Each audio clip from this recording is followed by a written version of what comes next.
Telugu Desam party తరపున సత్తెనపల్లిలో పోటీకి సిద్ధమవుతున్నటువంటి కన్నా లక్ష్మీనారాయణ గారు తొండపి అనే గ్రామం వెళితే ఆ గ్రామంలో పరస్పరం రాళ్ళు రువ్వుకోవడం జరిగింది.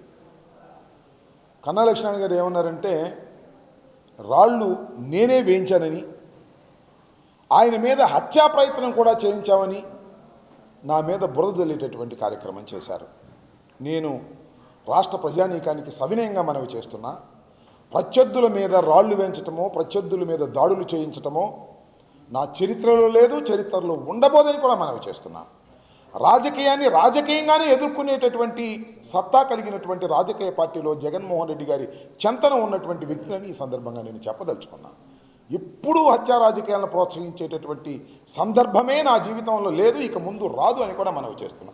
అయితే నన్ను టార్గెట్ చేస్తున్నారు. చంద్రబాబు నాయుడు గారు, పవన్ కళ్యాణ్ గారు టార్గెట్ చేసి కన్నా లక్ష్మీనారాయణ గారు పంపించి కన్నా లక్ష్మీనారాయణ గారు దాడి చేశాననేటువంటి మాటలు మాట్లాడించి ఏదో సింపతి పొంది నన్ను ఏదో చేయాలని ప్రయత్నం చేస్తున్నారు. ఇలాంటి వాటికి భయపడేటటువంటి వ్యక్తిని కాదని కూడా ఈ సందర్భంగా నేను మనవి చేస్తున్నాను.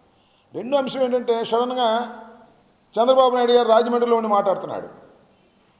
సీనియర్ నాయకుడు కన్నా లక్ష్మీనారాయణ వెళ్తే గ్రామంలో అంబటి రాంబాబు రాళ్ళు వేయించాడు. అంబటి రాంబాబు అంటే పర్లా, ఆంపోతు రాంబాబు రాళ్ళు వేయించాడు. ఆంపోతు రాంబాబు సంగతి తేలుస్తాం, అధికారంలోకి వచ్చిన తర్వాత ముక్కు తాడేస్తాం అన్నాడు. నువ్వు అధికారంలోకి వచ్చేది లేదు, సచ్చేది లేదు అని మనం చేస్తున్నా. నువ్వు అధికారంలో ఉన్నప్పుడు ఎవరికైనా ముక్కుతాడేసావా? నీ వాళ్ళకే నువ్వు ముక్కుతాళ్ళు వేయలే. ఆంబోతులకు ముక్కుతాళ్ళు వేస్తావంటయ్యా చంద్రబాబు నాయుడు గారు. నీ చరిత్ర ఏంటయ్యా? ఆంబోతులకు ముక్కుతాళ్ళు వేయటం కాదు, ఆంబోతులకు ఆవుల్ని సప్లై చేసేటటువంటి చరిత్ర కలిగిన నువ్వు ఆంబోతులకు ముక్కుతాళ్ళు వేస్తావా? రాని మళ్ళా వస్తాం అధికారంలోకి. ఎన్నికలు అవ్వగానే మళ్ళా ఈ రాష్ట్రంలో వైఎస్ఆర్ కాంగ్రెస్ పార్టీ అధికారంలోకి వస్తుంది. నువ్వు ఎక్కడుండా పట్టుకొని నీ చేతి మీద ఆంబోతులకు ఆవుల్ని సప్లై చేసే రాజకీయవేత్త అని పచ్చబొట్టి వేపిస్తాను, గుర్తుపెట్టుకోమని మనం చేస్తున్నా. ఆంబోత ఏం మాట్లాడుతున్నావు ఆయన? నువ్వు నాకు అర్థం కాలేదు. మాట్లాడితే ఆంబోత్ అంటావు. పనికి మాలిన రాజకీయాలు చేసినటువంటి దౌర్భాగ్యమైనటువంటి వ్యక్తివి. ఈ రాష్ట్రంలో నీ అంత నీచమైన రాజకీయాలు చేసినటువంటి వ్యక్తి ఎవరైనా ఉన్నారా? దేనికి పడితే దానికి అడ్డగోలుగా దొరబడేటటువంటి స్వభావం కలిగినటువంటి నారా చంద్రబాబు నాయుడు గారు నన్ను ఆంబోత్ అని ప్రస్తావన చేస్తున్నావు, గుర్తుపెట్టుకో. మళ్ళా ఆంబోత్ అని ప్రస్తావన చేసినప్పుడల్లా కూడా రాష్ట్ర ప్రజలకు గుర్తు రావలసింది చంద్రబాబు నాయుడు గారు ఆంబోతులకు ఆవుల్ని సప్లై చేసి రాజకీయంగా పెరిగాడనే మాట గుర్తొస్తుందనేది కూడా ఈ సందర్భంగా చెప్పదలుచుకున్నాను. ఆయన అన్నాడుగా నాకు ముక్కుతాడేస్తానని. ప్రొవోకేషన్ ఒక మాట అంటే ఒక మాట అనిపించుకోలేరా? చెప్పండి. మీరు చంద్రబాబు నాయుడు గారిని అడగండి, ఎప్పుడు వెళ్తే వెళ్తారు కదా. అంబోతు రాంబాబు అధికారంలో రాగానే ముక్కుతాడేస్తాము అంటే తప్పు లేదే. అధికారంలోకి వస్తే పచ్చబొట్టేస్తాం అంటే తప్పు వచ్చిందా? నన్ను గిల్లాడు, నేను గిల్లుతున్నాను. నన్ను గిల్లకపోతే నేను గిల్లనుగా. నా పిర్ర గిల్లి దోలపాటు పడితే ఒప్పుకుంటావా? నేను ఆంబోతునంట, నాకు ముక్కుతాడు వేస్తాడంట. ఏమని ఇప్పుడు ముక్కుతాడు? అధికారం వచ్చినా వేస్తా అంట ముక్కుతాడు. మేము అధికారం వచ్చినా దాన్ని ముక్కుతాడు అయితే మేము పచ్చబొట్టి ఎంచలేమా? మా అధికారం వస్తే అన్న మాటకు సమాధానం తప్ప అది నేను కించపరిచే మాట కాదని మీరందరూ అర్థం చేసుకుంటే మంచిదని చెప్తున్నాను.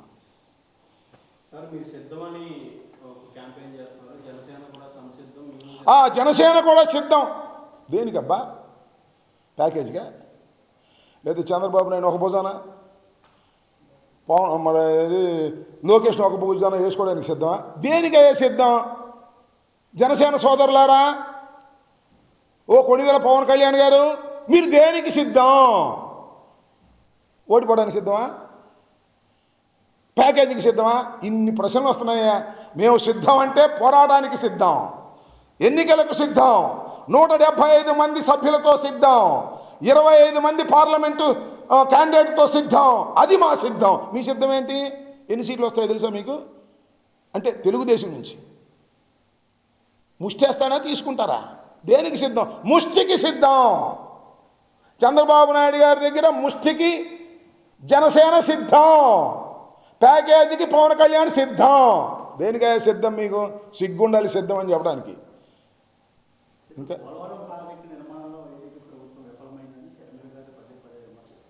షర్మిల గారు విమర్శిస్తుంటారు, చెప్పే కదా.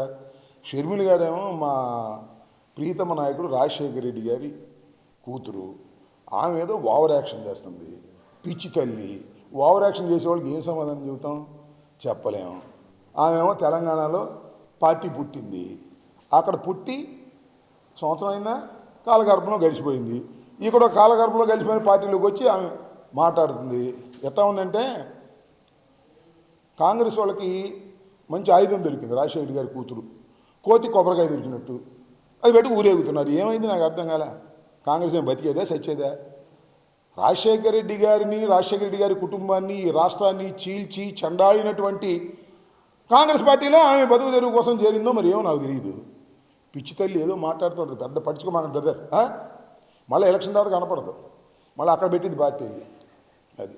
Please subscribe Pragna Media. Please like, share, subscribe to Pragna Media. Pragna Media, please do like, share and subscribe. Please subscribe to Pragna Media. Please like, share and comment if you like the video. Pragna Media.